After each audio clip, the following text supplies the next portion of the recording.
BDRs, SDRs, or anyone that's in sales, one of the things you're doing is sending emails. But are your emails even right? In this series, we're going to talk about emails and some things that relate to reaching out to people via cold emails, as well as give you some ideas. And on this particular episode, we're going to give you five things that you need to be aware of when it comes towards sending effective emails.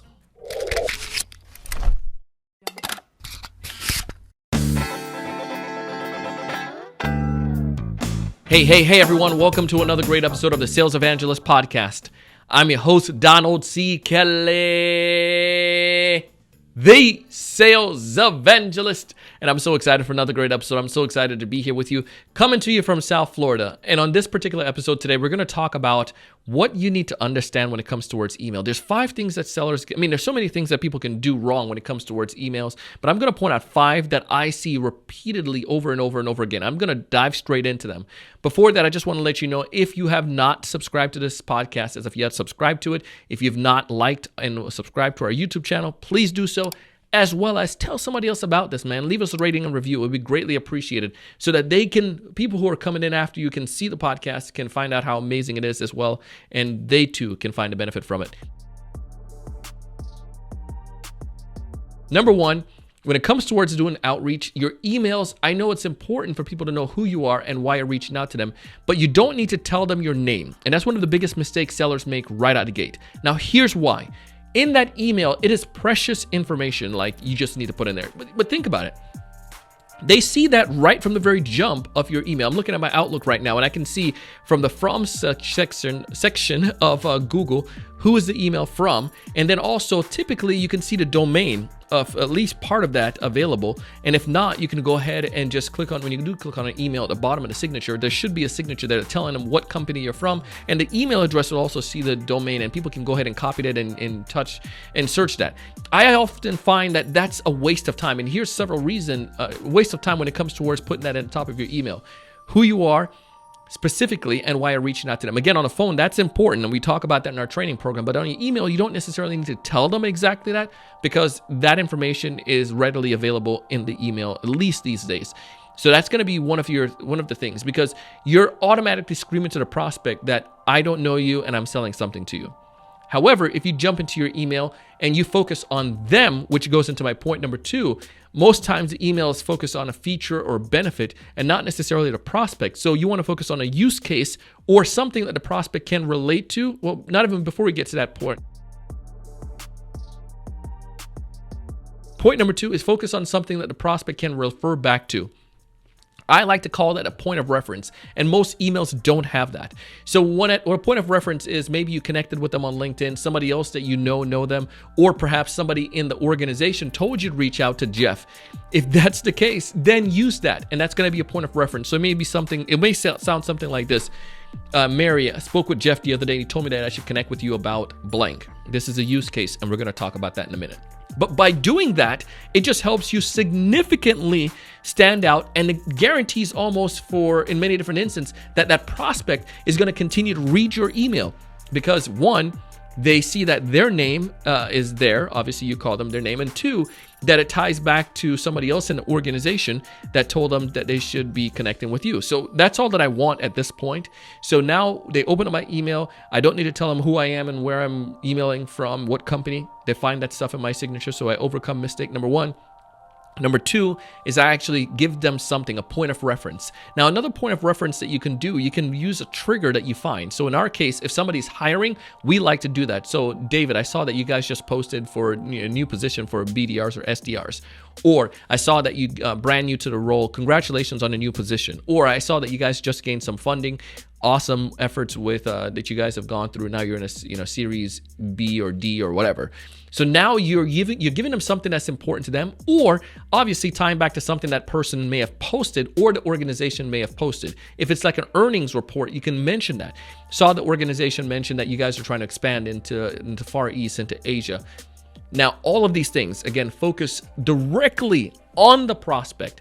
So right out the gate, it's about them, so it makes them want to continue to read. That's why you need a point of reference, or you should be utilizing a point of reference.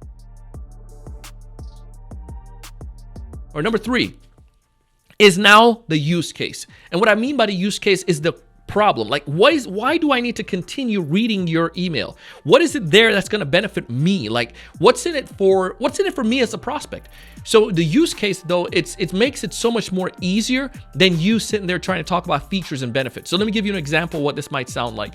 Might say, hey, David, I saw that, Mary mentioned that you're the person I need to speak to when it comes towards hiring one of our clients for a similar situation like you all, where you're growing, and their BDRs were, they took them 6 months to ramp, and obviously this impacted pipeline.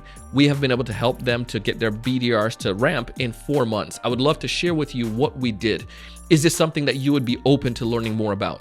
Again, somebody else gave them a reference, somebody in an organization, so I did a point of reference. I also brought a specific use case when it comes towards ramping BDRs. Obviously, they're hiring BDRs. Duh. All of these things just tie back together. It is more than likely that that person is going to continue to go down the path and to read my emails. Oftentimes, that is not established in that. That's the reason. So I put that at number 3 because I want you to get down to understand the meat here. Like, you got to give a clear reason why you're reaching out to them. And I need to know that quickly.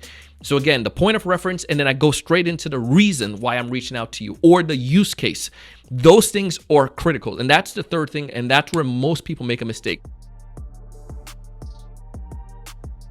The fourth mistake that sellers make when it comes towards their email is that they often put things that's going to trigger the spam filter.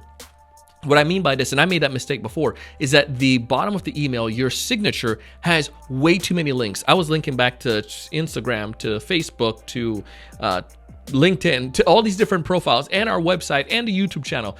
Now, all of these links, Google is pretty smart, and they're like, I don't know, man, there's so many different links. Skinny up your email signature and just put your name. You don't even necessarily need to put a picture all the time. I have a picture there, but you can put your name and just put your title and the company and your website. Let them go back to the website. Even if there's a free offer, salesevangelist.com/blank. Send them to that one thing that's the most important to them. Some of you may be a Calendly link that goes back to your website or domain. I still don't necessarily feel that you should put that in there per se. Just put your website so they can go directly back to you, or give them a specific link tying back to that use case that they can go to. That's going to be more compelling for you. So don't put a whole bunch of stuff in there to trigger the spam filter. And that's a huge mistake that I see. And then the fifth one that I see all the time, mistake, is that salespeople ask for way too many call to actions. They will say something like, let me know if this is something that you're interested in. Schedule a time with us. And you know what? Let's also connect on LinkedIn. Like, bro, you've just confused the heck out of me. And you got to understand that people are busy. And if there's 3 different things that's going to confuse them, we want to make sure we have that simple, seamless order in our day-to-day efforts. So if you've brought some complexity into that process, it's more than likely that I'm going to hold back from actually connecting with you, or hold back from actually responding to your email. So you want to make sure that it's super simple, it's succinct, and that you give them a clear opportunity to move forward. I like to ask a question. Is this something that you would be open to? I like to get a yes or no, or that they can say, yeah, we're taken care of. No need right now, Donald, or yes, we are open to hearing more about that. That gives them an easy way to respond. It also gives me a good opportunity to just get engagement, and now it makes it more beneficial for me that Google sees that, hey, this guy's responding to Donald. So anyways, those are my 5 mistakes that I see when it comes towards writing emails. You got to make sure you fix those. 1, don't waste too much time talking about who you are and why you're in your company. 2, give them obviously give them a point of reference. 3, a clear reason why they should continue reading the email. Number 4, don't put so many things in your signature that you get triggered a spam filter. And then number 5, you want to make sure you have one call to action, something simple that they can respond to, or in some cases, to book an appointment. Connect with your brother on LinkedIn. You can find me there, Donald C. Kelly. As always, I share content like this. I bring folks on this episode, on these podcasts, because I want to help you. I want you to find more of your ideal customers. I want you to know what to say when you reach out to them. I want you to close more deals. But most importantly, I want you to raise your level of thinking. I want you to go out and do big things. If you want to learn more about these types of emails and you want to learn more about being effective, check out my free sales course. You can find the link down below, or go to salesevangelist.com/free course.